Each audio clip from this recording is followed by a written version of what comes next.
Hello everyone and welcome to another very interesting game from the 1953 Zurich tournament. It's Samuel Reshevsky versus Isaac Boleslavsky. You know both of them. Reshevsky has been featured many times on this channel. Boleslavsky, Ukrainian grandmaster and a very strong player of that era.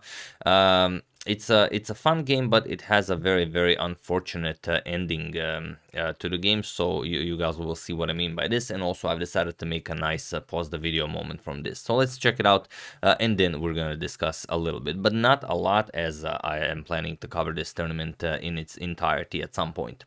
So here Reshevsky opens with d4. We have knight to f6, c4, g6, g3.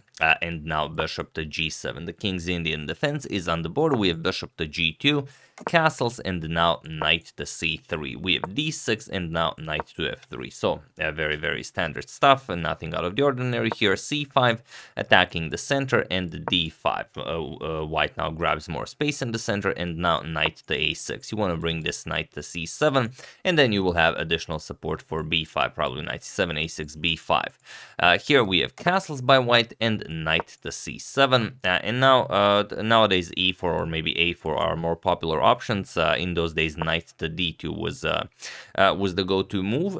We have rook to b8 now, preparing b5, and white of course prevents this by playing a4. We have e6 now.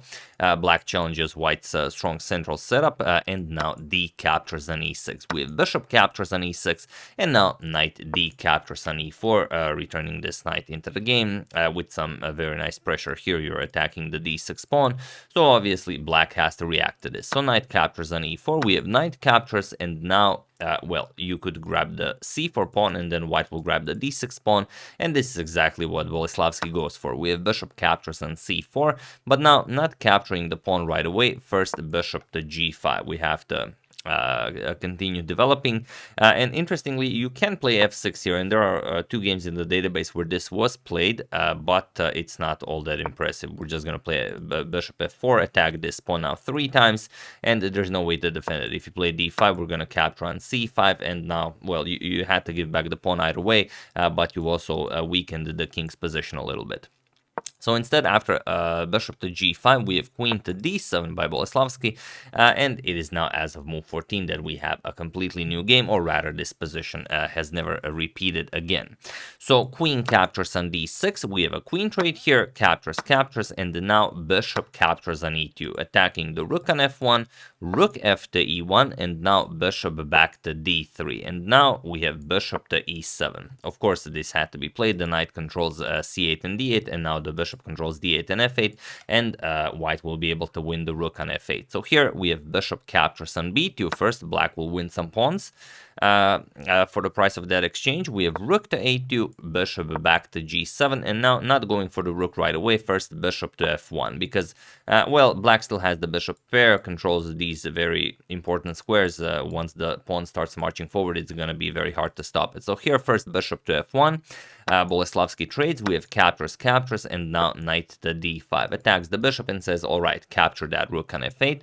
So Reshevsky does. We have captures with the bishop, and now we have rook a to e2, and this is a beautiful move because your knight is hanging, and Reshevsky could just move it, knight to e4, knight to c4, knight wherever, but he goes rook 2 to e2, and now says, all right, you capture my knight, but then I'm gonna win your knight or bishop, and there really isn't a better move. So here Boleslavsky captures it, and now Reshevsky brings the rook back, rook to d2, attacking the knight, and now if the knight moves, the bishop will fall.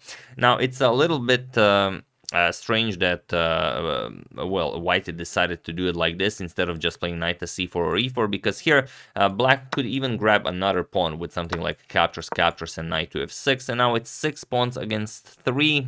Maybe it's not so easy for white to do something about this. Also, you control the very important d7 square, so it's not going to be easy for black to double rooks on the 7th rank.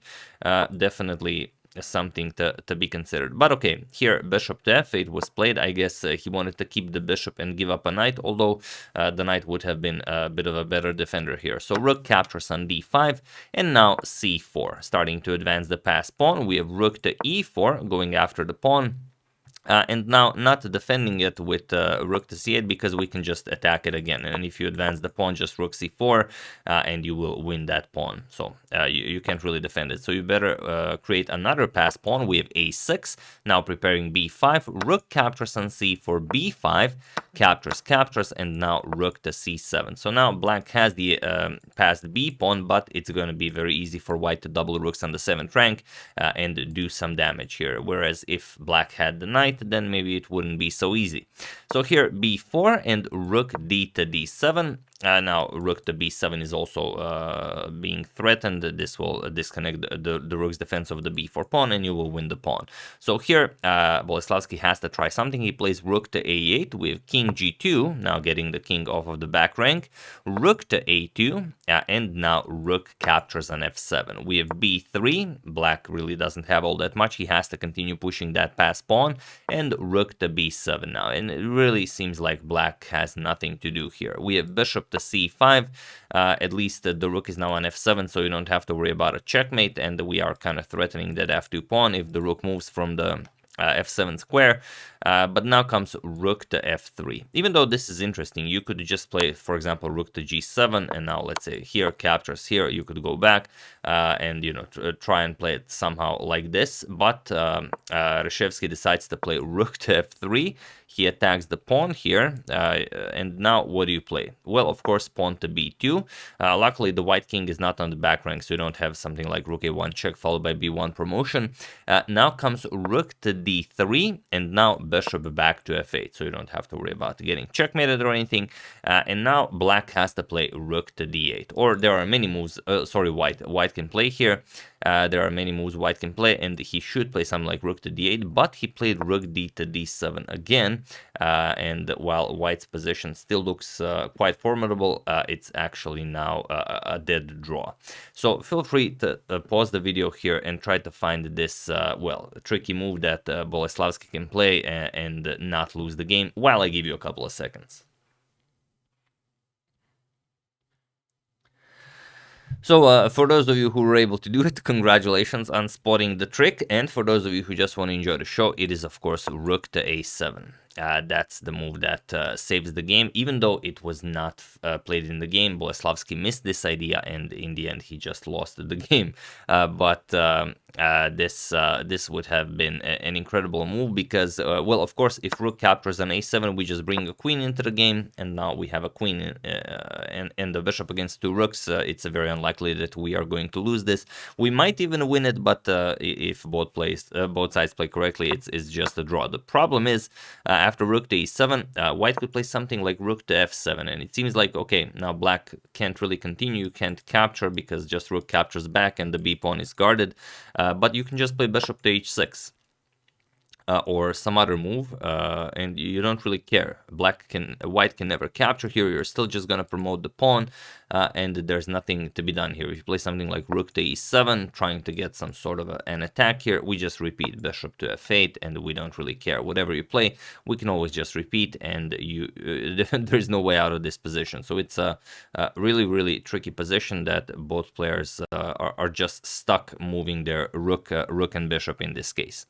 But in the actual game, after rook d to d7, Boleslavsky played bishop to c5, probably with the idea of maybe capturing and then promoting this with a queen, or maybe just making a move because his position is hopeless, or rather he thought it was hopeless, but now just rook to d8 check, bishop to f8. Here Reshevsky played rook d to, or no, he didn't go for the back rank, he played rook d to b8, and it was in this position on move 38 that Isaac Boleslavsky resigned the game, as there is nothing more to be done here. There was something that could have been done 5 moves ago, but not in this position. Now Reshevsky will just capture the pawn, and that's it. Of course, it's completely winning endgame. Boleslavsky knows this, and here he resigned the game.